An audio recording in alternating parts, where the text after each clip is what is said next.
কোকৰাঝাৰৰ third কনভকেশ্যন Bodoland cultural কমপ্লেক্সত অনুষ্ঠিত হৈছে। ইয়াত 464 পোষ্ট গ্ৰেজুৱেট, গ্ৰেজুৱেট আৰু ডিপ্ল'মা ষ্টুডেণ্টবিলাকক ডিগ্ৰী দিয়া হৈছে। তো আজি আমাৰ সকলোৰো এটা আনন্দ অনুভৱ হৈছে যে আমাৰ কোকৰাঝাৰত যি CIT দীঘলীয়া এটা সংগ্ৰামৰ পিছত ইয়াত ইষ্টাব্লিছ কৰা হৈছিলে, নিৰ্মাণ কৰা হৈছিলে, সেইটো এটা বাস্তৱত ৰূপায়ণ হোৱাটো দেখিবলৈ পাইছোঁ। আৰু CIT কোকৰাঝাৰৰ ষ্টুডেণ্টবিলাকে ইতিমধ্যে বিভিন্ন ভাল ভাল ইনষ্টিটিউশ্যনত তেখেতসকলে প্ৰফেচাৰ হৈ আছে আৰু বিভিন্ন জবত তেখেতসকলে গৈছে। ইভেন ভাৰতৰ ভিতৰত ৰিপুটেড কিছুমান ইউনিভাৰ্চিটিছবিলাকতো তেখেতসকলে অলৰেডি চাকৰি পাইছে আৰু তেখেতসকলে বিভিন্ন ষ্টাডি ৰিচাৰ্চবিলাক কৰি আছে। গতিকে আমি সকলো প্ৰাউডফুল কৰিছোঁ।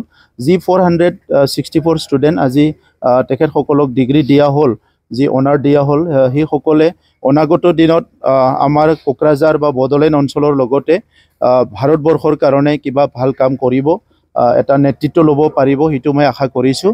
আমি শিক্ষাটো চবচে অগ্ৰাধিকাৰ দিছোঁ, কাৰণ এটা চিভিলাইজেশ্যন আমি যদি চাবলৈ যাওঁ সেইটো শিক্ষাৰ দ্বাৰাই নিৰ্মাণ হয়। আৰু বৰ্তমান যিটো চিভিলাইজেশ্যন আজি ক'বলৈ গ'লে ছায়েন্স আৰু টেকন'লজি এইটো চবচে আগত থাকি নেতৃত্ব দিছে। সেইকাৰণে চেণ্ট্ৰেল ইনষ্টিটিউট অফ টেকন'লজিটো আমাৰ কাৰণে খুব ইম্পৰ্টেণ্ট হয়। আমাৰ বড়োলেণ্ডত আমি NIT ডিমাণ্ড কৰিছোঁ, আমি চেণ্ট্ৰেল ইউনিভাৰ্চিটি ডিমাণ্ড কৰিছোঁ। সেইসকল ইনষ্টিটিউট নিৰ্মাণ হোৱালৈকে CIT কোকৰাঝাৰে বিভিন্ন বিষয়ত লিড লৈ আছে। আৰু ইতিমধ্যে আমাৰ আলোচনা হৈছে যে ইয়াত নতুন নতুন ছাবজেক্ট বা নতুন নতুন পাঠ্যক্ৰম ইয়াত আৰম্ভ কৰাৰ কাৰণে আলোচনা হৈছে। আৰু ইয়াত ইণ্টাৰনেশ্যনেল ষ্টুডেণ্টবিলাকক এট্ৰেক্ট কৰাৰ কাৰণে কিছুমান কথা চিন্তা হৈছে। গতিকে CIT কোকৰাঝাৰ ভাৰতবৰ্ষত এতিয়া ভাল এটা ইনষ্টিটিউট হ'বলৈ গৈ আছে। মই আজি এই প্ৰগ্ৰামত এটেণ্ড থাকি সেইটো ভালকৈ অনুভৱ কৰিছোঁ।